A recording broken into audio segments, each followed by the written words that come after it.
Stoveleg Media, igniting conversation.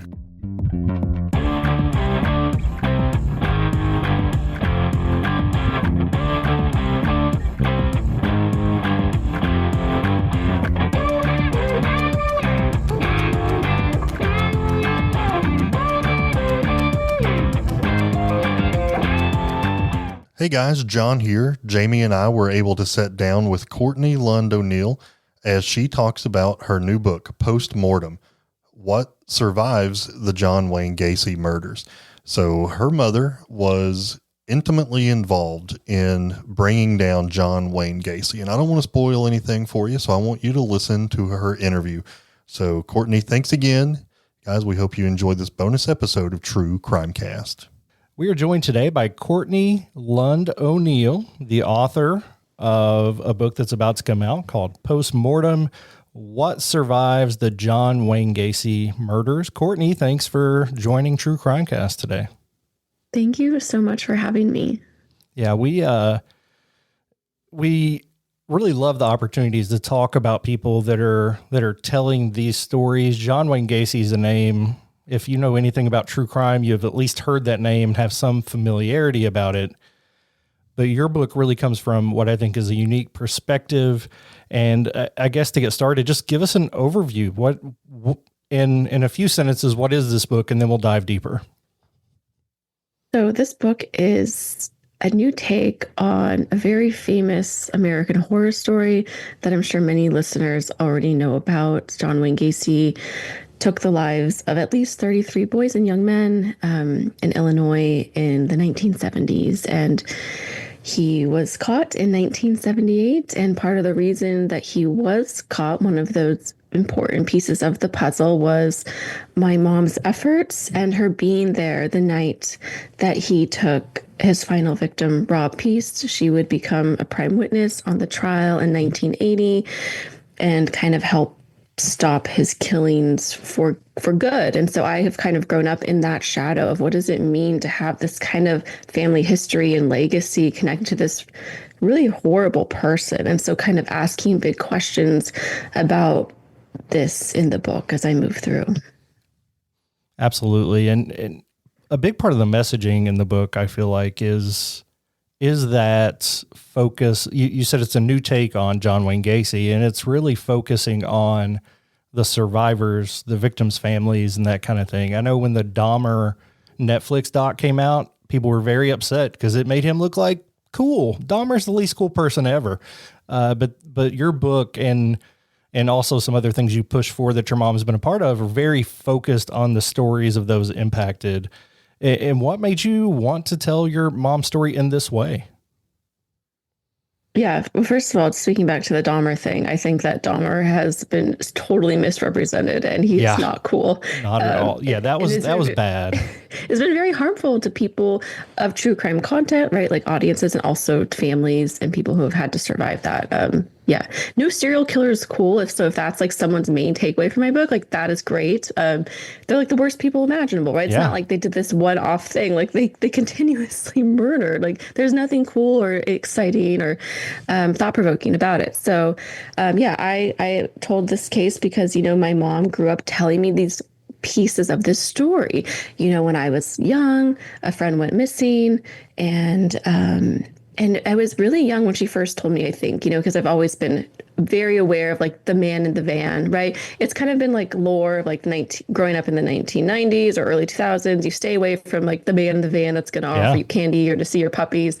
But for her as a mother, it was not hypothetical. It was very real, right? You get into the car with a stranger and you never come home. Right. It wasn't hypothetical at all. And so that kind of, as a child growing up into a young woman and then now as a mother myself, that shakes you in ways that you can't quite grasp. And so for me as a writer, to try to use language to understand, like, what does all that mean just for my life? But also I want the book to speak to so many people who have been affected by the ripple effects of murder, of horrible crimes that have not seen themselves in this wider story. And I want them to say like, hey, your pain or your questions, all of that is valid. So Yeah. Are you able to go into some of the story that's behind this book as far as what your mom experienced? Yeah. So she was obviously very affected by what happened, right? She lost a friend and a coworker on December 11th, 1978, and she was 17, and she was kind of on the cusp of, being a kid and adult, and she was in her senior year of high school, and she was keeping a diary just to keep record of what it meant to be a 17-year-old girl trying to figure out where you're going to go to college. And this upended her life. And she was put on the defense right away. And I think this is a very important part of the story. And when her friend went missing, Gacy and kind of had convinced people, like, who is the 17-year-old girl doesn't know what she's talking about. I never saw this guy. I'm this upstanding citizen. And so she had been kind of silenced at a very young age. And, when I became, jumping forward, decades later, I become a mom, and I'm like, how did all this influence your mothering? And I was always interested in that, how like she was silenced as such a young girl. And I was like, it's time to like share your story if you want to, because I think people will really connect to it. And I think that, you've experienced a lot. There's a lot of trauma that comes with loss. I make TikTok videos and people will share in the comment section, how their cousin or their stepmom's brother was like murdered, and it's horrifying. And I hope this book makes space for stories where people feel like they cannot share. And so yeah, that's one of my goals with it.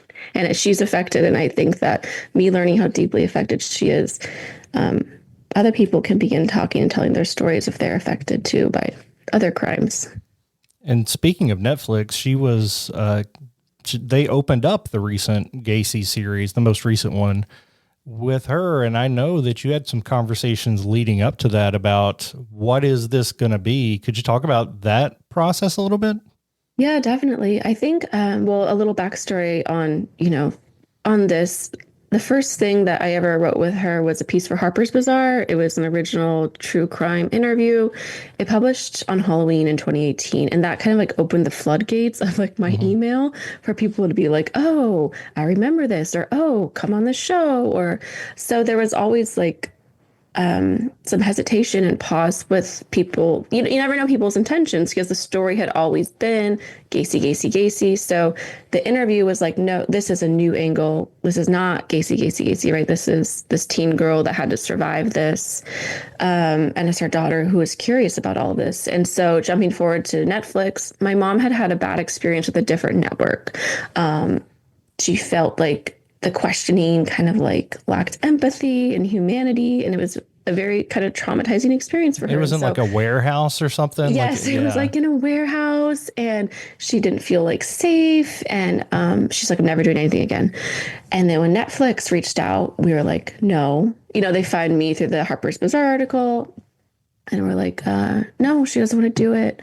And like, they asked again, and I was like, well, what's your angle? Because no, she, and like me as a storyteller, was like, there's no way we can take part if Gacy is going to be centering things. And these were the Gacy tapes. So it's like, they're going to be heavy Gacy. Right. So like, how are you going to frame that where she's not going to feel like used as like a pawn in like this great Gacy lore? And so they're like, okay, well, we're going to do victim-centered, Rob-centered. And we're like, oh, they made it seem like they were going to try something new. And I think how they open the series, they do really try to honor that. And she didn't know, and I didn't know that she would open the Netflix series at all.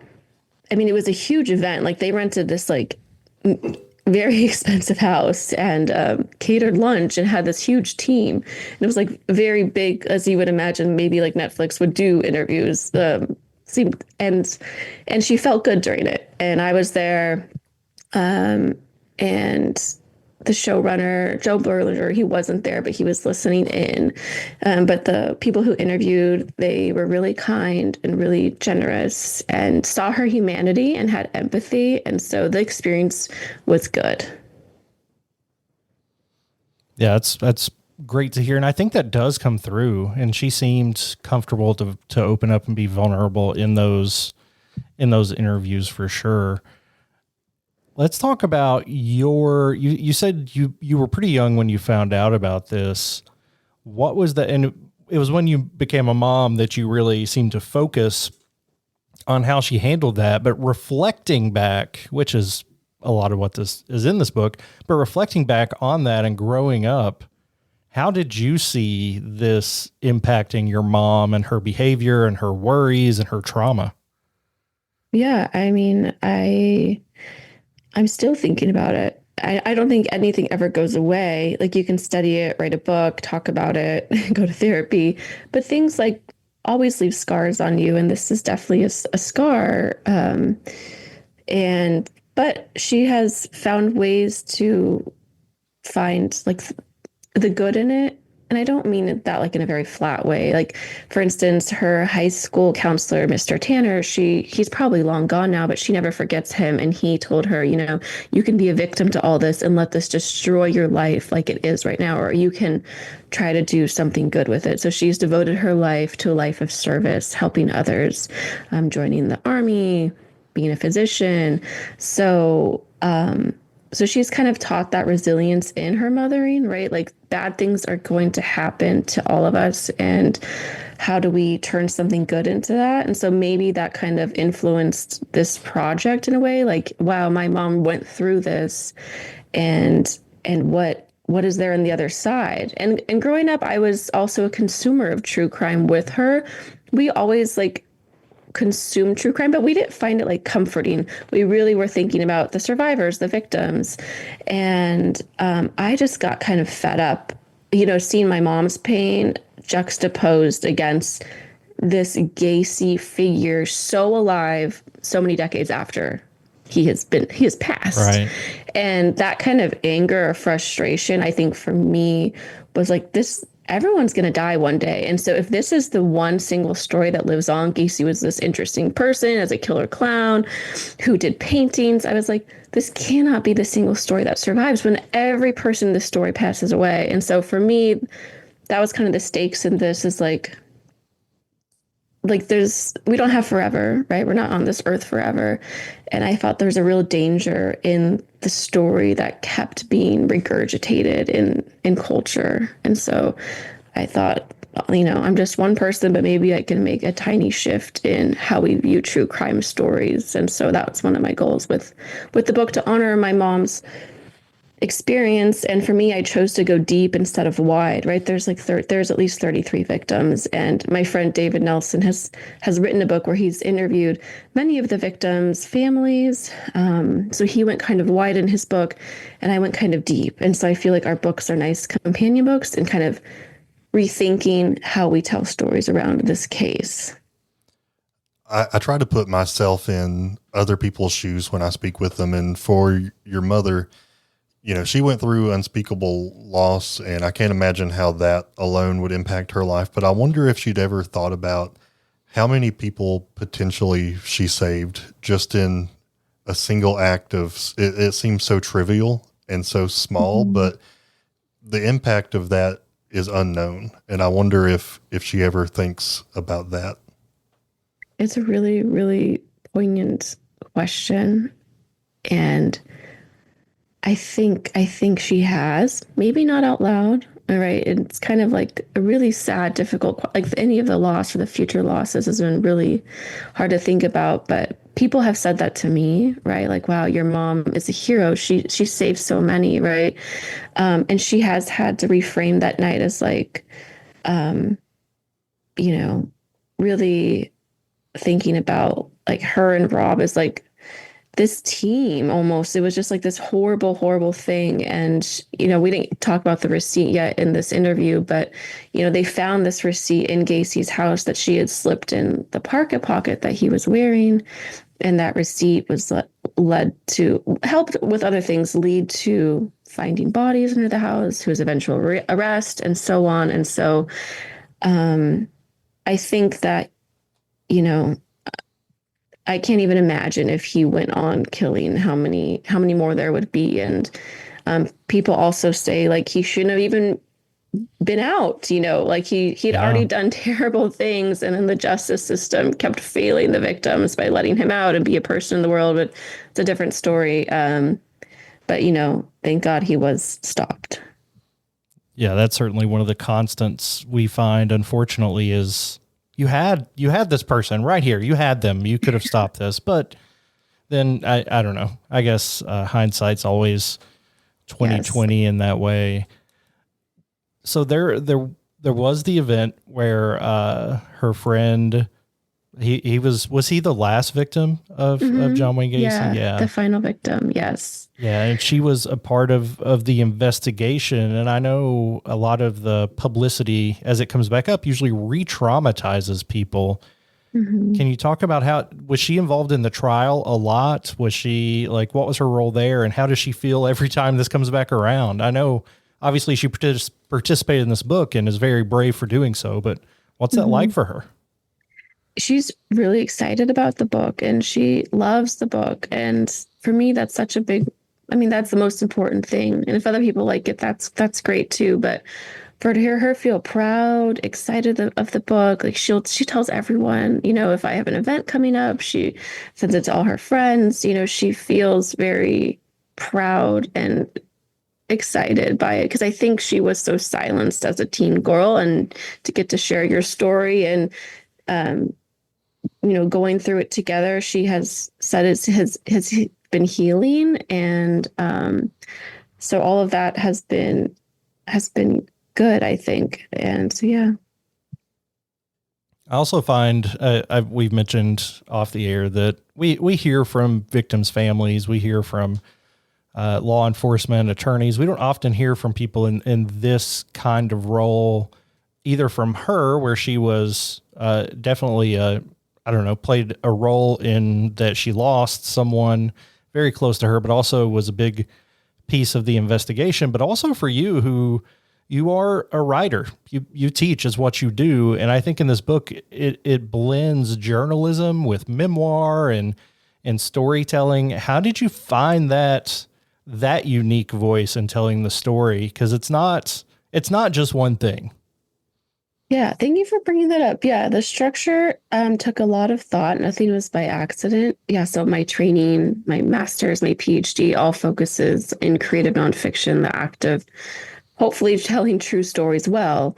And so there's a braided structure with a present and past strand. And I knew I wanted to blend journalism, immersion journalism, original interviews, biography, and there's a lot of memoir in here, like you said. And so that was all important to me. And a lot of the past strand is, a reimagination, recreation based on just research and interviews, right? I'm trying to get into it's almost like should read like a novel in many ways, because I'm trying to get into the heads of the characters of 1970s, right? And have them moving and be alive on the page. And so all of that took a lot of time, and I wanted the chapters to kind of overlap thematically, where like chapter 4 would kind of bleed into chapter 5 in a way that made sense. And so all of that was like a lot of strategy. I have a wonderful literary agent who is incredibly smart and talented, and so we did a lot of brainstorming to come up with the style and the structure of this book. Yeah. How long did you work on it? So at least 7 years, but I've been thinking about it my whole life. And so I think a lot about writing is thinking. So you can't just sit down and write, right? And I think that, speaking back to what you said, a lot of true crime stories kind of focus almost just on like that surface level, XYZ, someone goes missing, these are the people that find him, this is how it ends, there's closure. And as a writer who has studied professionally true stories and human lives, that's not how life works, right? Things never exist just on the surface playing field. Like there's so much that we don't see. And so part of that book is kind of putting a microscope on what is unseen and asking questions about that. And I do hope, one of my hopes is like, as a consumer of true crime and is now a writer of true crime, that we can continue to look at what is unseen. What groups has your mom been able to partner with individuals, not only from this case, but other people who are traumatized? Is there support out there in general for people impacted in similar ways from these crimes? Or has she made those connections in her work? Yeah, I think it's been a pretty private individual process for her. But I do believe there are organizations out there. But I think just like anything, they feel hard or they feel distant, right? It almost feels like you need like community efforts of these types of things. Because, I do a lot of content online on TikTok and people write me comments and it seems like people battle these things alone. That's kind of like what, if my ear is to the ground, what I'm hearing. So I think it would be great for more of that stuff to pop up. We had a friend of ours that on the Prosecutors podcast wrote an ethics and true crime document. I don't know where it was published, but it was very good. Brett from that podcast.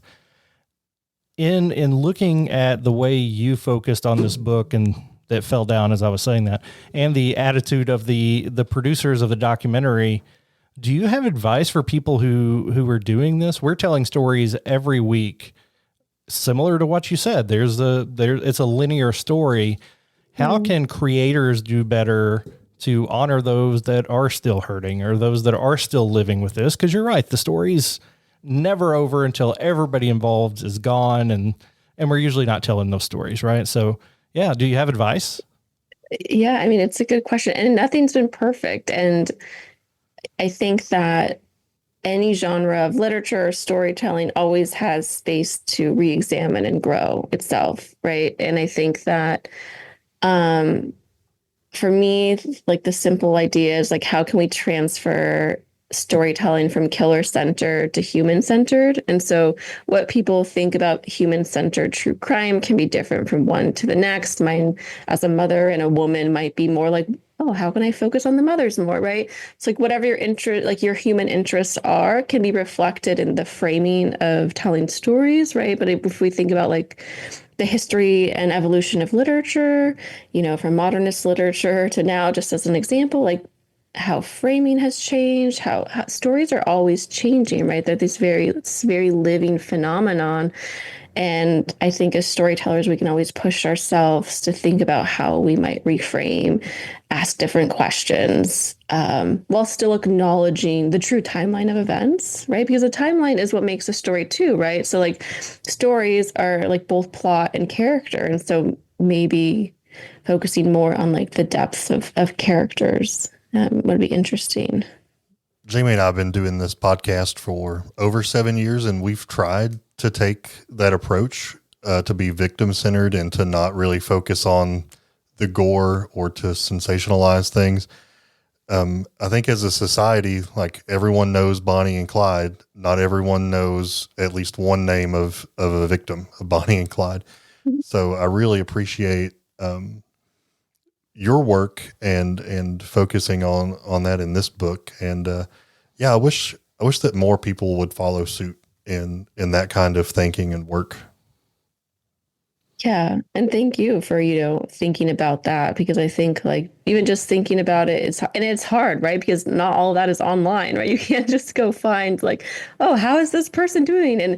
And that's really hard, right? Because we still enjoy like this thrill of like this unbelievable story, right? I think that's why people come to true crime. It's just like, this is unbelievable, right? And so, I get drawn in all the time, and it's definitely hard work, but maybe there's like one person that wants to go deep and it can offer a new perspective, right? I think just focusing just so small can lead to bigger results, like microcosms of change. Like I don't expect anyone, or myself included, with this story to be like having huge changes. It just was like, oh, I can do this. This is my mom, right? And I can spend time in this little space here with this one case, right? But it's definitely hard, and yeah, thank you all for doing good work and telling stories and having me on. And but yeah, because bad things happen in the world, and how do we let them live on, and learn from them. Yeah. I'm going to be a nerd and quote one of my heroes, and that is Mr. Rogers. Oh yes, And me too. he said once, when bad things are happening, look for the helpers. And so the whole time I've been talking to you, I'm like, her mama is a helper. Like, Yeah. your mom went through the unspeakable, and like I said before, probably prevented a lot of other bad things from happening. So shout out to your mama. And I think folks need to go buy this book. It's going to be available, I think, for pre-sale, or is that right? On December 24th. So Christmas Eve. Go spend some of that Christmas moolah from your grandparents on this book. Thank you. Yeah, it is. It's fantastic. And we keep saying your mom. I think we need to say her name. It is on the book, so it's not private information. Dr. Kim Byers. Yeah, Dr. Kim Byers Lund. Yes. Yes. And she was also her name was the first two words of the Killer Clown book. It was, and that was shocking to find as a kid too. Like, why is my mom in this book, right? And that showed me how big of a role she played, right? And I got to talk to the prosecutor, Terry Sullivan, in my research for this book. And, to echo back to your question, I don't think I even answered about the trial, right? And how he prepped her for that trial and how that was scary. And she had to stand there and lock eyes with Gacy in that room, and he did not look back at her. I couldn't imagine being there as someone not associated, but to be in her seat and to be speaking truth against that kind of evil. Yeah. I mean, every piece of that sounds traumatic, not just what actually happened, but all of the aftermath. So for you, do you feel like the writing of this has been, obviously I feel like you think it's been worth it. Has it been therapeutic? Have there been those painful moments for you and your mom? Yeah.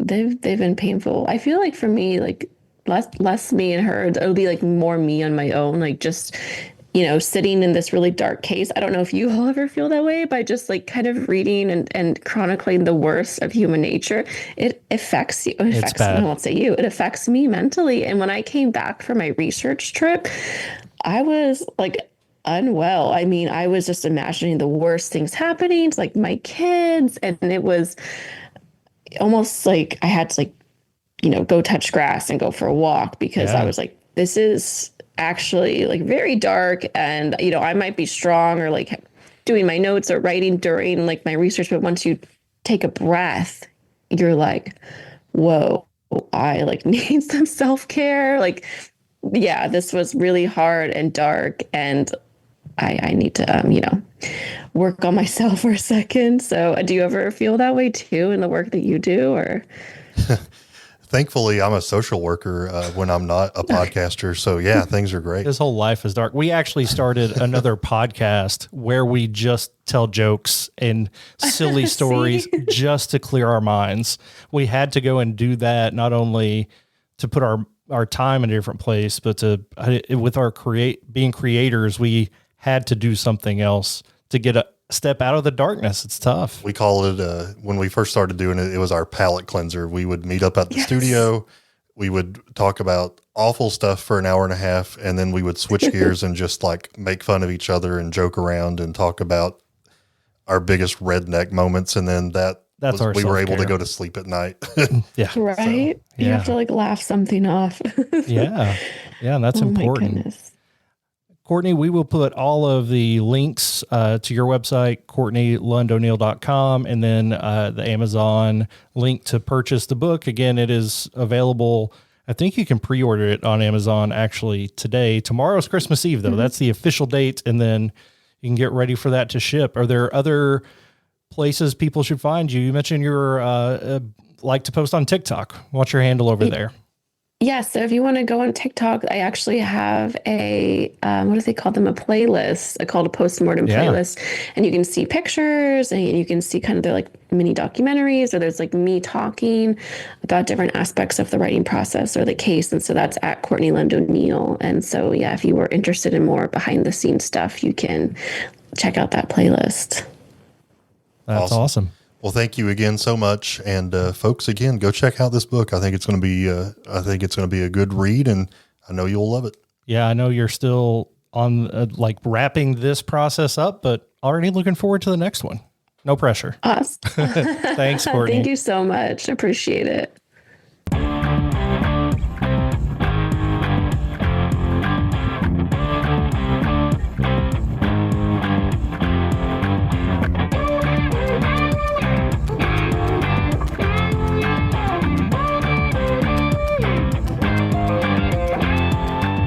You've listened to True Crimecast, distributed by Stoveleg Media. Check out stoveleg.com to find out more about your hosts and to find other podcasts to listen to. Stoveleg Media, igniting conversation.